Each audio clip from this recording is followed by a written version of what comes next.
30 liste, 25 candidati sindaco, 9 comuni, oltre 56.000 i veneti chiamati ad esprimere la propria preferenza per eleggere il nuovo loro primo cittadino.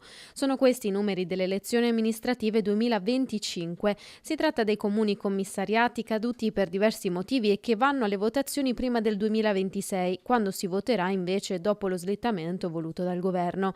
Il comune più popoloso, con oltre 15.000 abitanti, è Santa Maria di Sala nel Veneziano, dove si esprimerà una preferenza per il nuovo sindaco anche a Eraclea. Solo un comune alle urne nel Trevigiano, Borso del Grappa, 2 nel Bellunese, Sospirolo e San Nicolò di Comelico.